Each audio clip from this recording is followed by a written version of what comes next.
네, 안녕하세요. 조 사장입니다. 오늘은 그 보이스피싱에 대해서 한번 말씀을 드릴 건데요. 사장님들 중에 이제 진짜 보이스피싱을 당하시는 사장님들도 있어요. 그냥 일반 사람들도 보이스피싱을 많이 당하죠. 음, 근데 사장님들 중에 보이스피싱을 당한 사례에 대해서 말씀을 드리고 어떻게 방지를 해야 되는지에 대해서 말씀을 드릴 건데, 보통 이제 사업하시는 분들이 보이스피싱을 당하면은 그냥 전화나 문자 이런 식으로 보이스피싱을 당하시는 것보다 메일 자체가 해킹이 돼가지고 그것 때문에 이제 보이스피싱을 당하는 그런 케이스들이 있습니다. 근데 뭐냐면은 이제 사내 내부에 어떤 이메일을 쓰죠. 이제 직원들이라든지 사장님들 이메일을 다 쓰는데 그 이메일 자체가 해킹이 돼요. 그런 다음에 이제 바로 이제 그 사람들이 어떤 돈을 내놔라 뭐 이런 식으로 요구를 하는 게 아니고요. 이제 거래처랑 이제 보통 평소에 우리가 이메일로 주고 받잖아요. 그 내용들을. 특히 이제 중요한 서류 같은 경우는 전화나 이런 뭐 문자, 카톡 이렇게 안 쓰고 무조건 메일을 써요. 그러기 때문에 만약에 메일로 상대방이 어떤 내용을 왔을 때 똑같은 그 사람 상대방 아이디로 어떤 메일이 왔다면은 거의 뭐 의심 없이 이 사람은 이제 우리 거래처에서 보낸 메일이다 하고 이런 것들을 처리를 하죠. 그래서 이제 보이스피싱 하는 애들이 그냥 말 그대로 전화로 어떻게 뭐 돈을 요구를 하는 게 아니고요. 우리가 어떤 물건을 주문을 했단 말이에요. 주문을 하면은 이제 상대방이 어떤 계좌로 이제 입금을 해달라고 하잖아요. 근데 그거를 이제 바로 하는 게 아니고 이제 얘네가 그거를 이제 봅니다. 그래가지고 메일을 딱 보고 어떤 물건이 우리가 딱 주문이 됐어. 그러면은 이제 결제를 어느 은행으로 해라.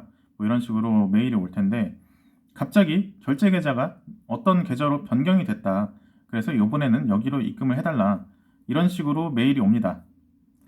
그러니까 한마디로 결제 계좌가 변경됐다라고 하는 거를 이제 보내는데 이제 변경된 결제 계좌에 그 상대방 사업주 이름이 평소에 내가 거래했던 거래처 이름과 굉장히 흡사하죠. 그러니까 단어 하나만 다르거나 뭐 뒤에 어떤 뭐 코리아라든가 뭐 이런 것들이 붙어요. 그런데 이제 이거를 의심 없이 요번에 결제 계좌 갑자기 바뀌었네. 그러면서 이제 이체를 하면은 잘못된 계좌로 이체가 되는 거죠. 이게 보통 이제 국내 회사랑 거래를 하는 경우는 사실 그렇게 많이 있는 것 같지는 않고 대부분 특히 이제 해외 거래처랑 이제 거래를 하시는 사장님들이 요거를 좀 많이 걸려요. 특히 이제 해외 같은 경우는 시차가 있기 때문에 막 전화로 확인하기도 좀 어렵고 이제 평소에 이제 전화를 별로 안 하잖아요. 그러니까 메일 주고 받는 것만 가지고 우리가 이제 보통 대부분 다 판단을 하기 때문에 이제 상대방 어떤 메일 형식에 맞춰가지고 이제 메일이 만약에 오면은 이제 거기에 맞춰가지고 외화를 막 송금을 합니다. 그리고 이제 바로 알아차리기도 쉽지가 않죠. 상대방이 돈이 입금됐다라고 하는 내용이 이제 보통 뭐 실시간으로 오는 게 아니니까. 그래서 요거는 어떻게 대처를 해야 되냐면은 만약에 결제 계좌가 바뀌었다라고 하면은 팩스나 뭐 이메일 같은 걸로 재확인을 하면은 안 돼요. 이미 그게 다 해킹이 되어 있는 상태니까. 그렇기 때문에 무조건 결제 계좌가 바뀌었다라면은 유선으로 상대방과 통화해서 확인을 해야 됩니다. 그 상대방도 일반 직원과 통화를 하면 안 되고요. 그 사장님, 대표와 직접 확인을 해야 돼요. 직접 확인을 해서 이번에 결제 계좌가 이렇게 바뀐 걸로 알고 있는데 맞냐? 라고 해가지고 이제 그러니까 확인을 받고 나서 이제 해야겠죠. 음. 그리고 물론 이제 그 전에 혹시 이런 뭔가 이런 불미스러운 사고가 생겼을 때 책임을 어떻게 할 것이냐에 대해서 이제 서로 좀 의견을 맞춰 놓으면 더 좋을 겁니다. 특히 이런 식으로 뭐 계좌가 바뀌어가지고 이체를 한 거에 대해서 이제 사실 상대방 입장에서는 좀 어이없잖아요. 자기네들은 물건을 다 보냈고 아직 돈을 못 받았는데 당연히 이제 결제가 안 됐으니까 빨리 달라고 하겠죠.